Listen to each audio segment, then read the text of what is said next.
In this episode of Rich in Relationship, what success really means in a family business. I built the business I always dreamed of. It was fulfilling its mission and supporting our lifestyle. My wife and I were super excited about our lives, and our family seemed to be thriving. We lived in a big-ass house in a beautiful community. By every measure that I thought mattered, I was successful. So why did I feel like something was missing?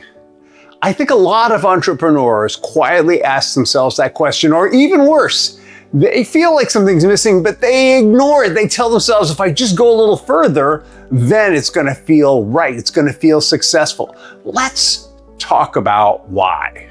Most entrepreneurs believe something like this. If I can build a successful business and provide for my family, everything else will fall into place. It's a powerful belief. It's a cultural belief, and it grows out of a basic survival mindset. And let's be honest, we want to do well. We want to eat. We want a roof over our head. It's a survival thing, but it's also incomplete because there's this other part.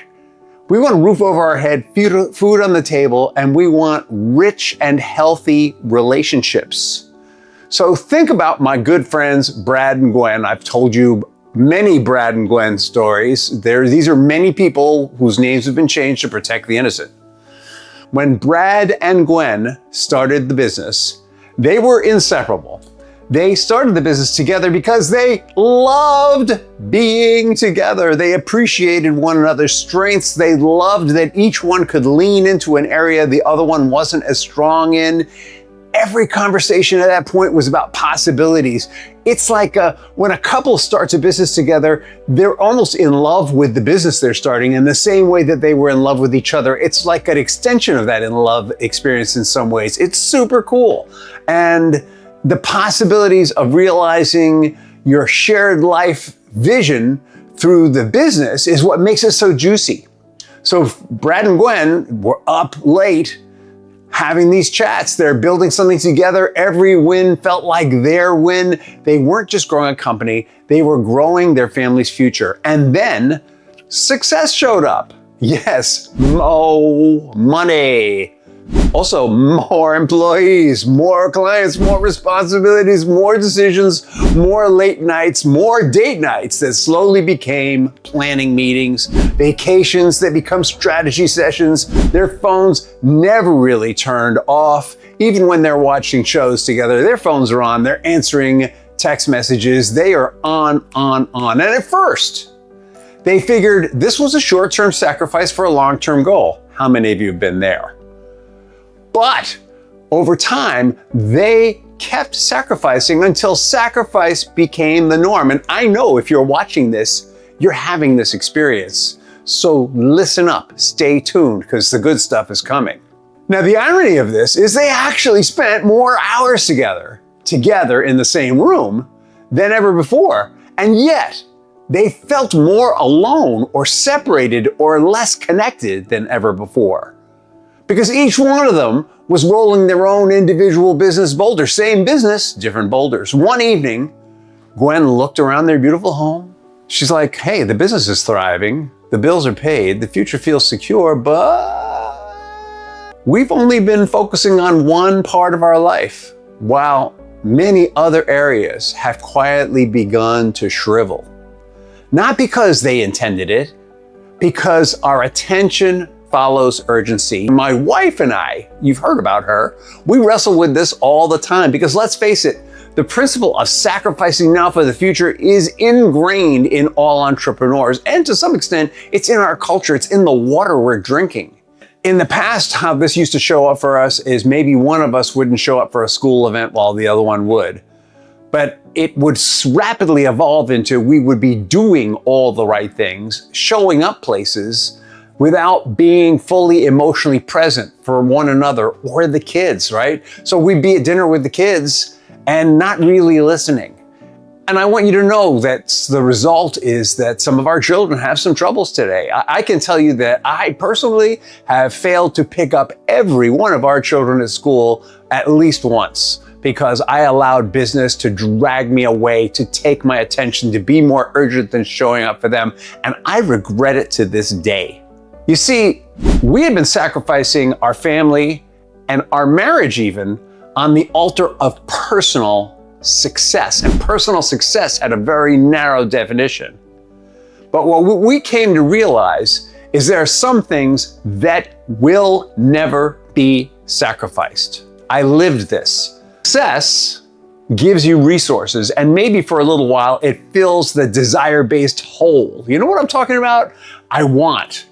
But it never fills it for long because, let's be honest, the desires are insatiable. You hit one goal, you're already reaching for the next one. It doesn't automatically give you meaning. Money creates options, but it doesn't fulfill purpose necessarily. Even a strong marriage can create safety, but it doesn't automatically create a life that feels deeply fulfilling. All right, so fulfilling is not always in the accomplishment. Oh, those things matter, don't get me wrong. They're just not the whole picture. Now, we realize prosperity isn't built on 2 pillars, it's built on 3. It's built on purpose, which is kind of what I've been talking about here, partnership, which is kind of what falls apart, and contribution, right? What happens is we tend to sacrifice one or both of the other pillars for success. Purpose is why you get out of bed. Why you get out of bed when you don't want to get out of bed? You think, man, I'm going to get this done. I'm going to make that difference. Partnership is who is going to be on your side 110% to help you with that sense of purpose. They may even be on the same path as you. And contribution is who ultimately benefits because you were there. When any one of these is neglected, life starts feeling strangely empty, right? If you're purposeful and in a partnership, but you're not contributing, let's say you're 80, right? And you're having trouble getting out of bed and you're feeling like, oh, my life is over, it's done. You've lost your sense of contribution. I've got a parent who's going through that right now. She's just rediscovering her sense of contribution through helping people. She's 91, right? When that sense of contribution was missing, she was having trouble showing up, watching more and more television. Now she's back on the treadmill. Now she's careful about what she eats. Now she's talking to us more often. Each one of these pillars is vital. And then the other thing is, here in the world, right, the world of material consumption that we live in, the screens, the ads, the constant buy message, looking successful on the outside can seem like a good thing. Let's call it Facebook successful. Or if you're not into Facebook, it's TikTok successful. Looking TikTok successful, that's cool. But if the inside isn't full, if you're a little hollow like I was that day, it ain't gonna work. I used to be an ecologically focused landscape designer, a really sustainable landscape designer, and trees are the backbone of the ecology. They ensure ecological success. But diversity and ecological well-being occur only if there are many other layers besides big trees. There's the big trees, there's the smaller trees, there's shrubs, there's smaller shrubs, there's perennials, there's grasses, there's annuals. These are all, the more layers, the more biodiversity there is. And the more biodiversity is, the healthier the ecology is. And the same is true for your partnership and your shared business if you have one together. The more layers, the stronger the overall success. Now, what Brad and Gwen had going on, and even in my story, was we were focused on the tree. The business is the tree. You gotta have the tree. The tree may be the backbone of the ecology. Your business may be the backbone of your survival. But without all the other layers, it's basically empty. And not only that, but trees alone will not survive. Brad and Gwen didn't need a different business. They didn't need a different marriage. They needed to remember why they built both. What was so exciting in the beginning there? They needed to make the business a vehicle again, not a destination, right? It's a tree, but not the garden. It's the vehicle, but not the destination. The business was part of the journey, just like the tree is the backbone of the garden. But both of these things are built to support the rest of life.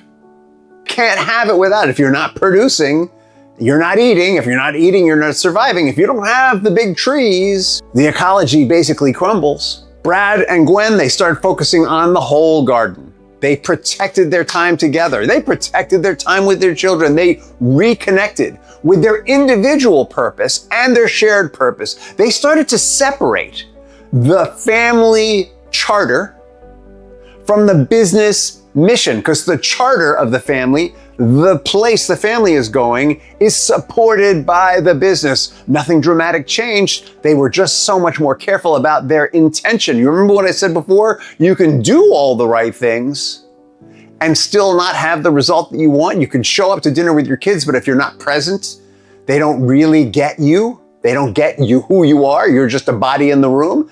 They changed how they showed up. When they were at dinner, they were at work, when they were going to sleep at night, their phones went off. Here's a principle I hope you remember. Success grows the tree, but prosperity, that's what we're talking about here. Prosperity tends the whole garden. Prosperity is the whole package. It's not just money and material wealth. It's not just having good experiences. Prosperity is feeling like you're a part of something bigger. You are connected to a greater ecology. You're making a difference in the greater good, not just living off of it. So here's my question. Is your life a garden, which you have a part in tending and nurturing and watering? And is there a part in the garden that quietly needs your attention now before it's too late? Material success, it's a wonderful thing. But real success, prosperity, is so much more than money and material wealth. Money is awesome, but not just for the things you can buy, but the opportunities it can make for your family and the difference you can make in uplifting other people around you with it. Prosperity is what happens when your purpose, your partnership, and your contribution all grow together. Hey, if you like what I'm laying down here, we are moving to Substack. Check out Rich in Relationship on Substack. If you're not on Substack now, if you're on YouTube or one of the podcasts, go to Rich in Relationship on Substack. You're going to get so many additional benefits there. There's going to be more information, newsletters, questionnaires, things that will help you grow your marriage and your business. Check it out now. In the meantime, have an amazing day and a fantastic tomorrow.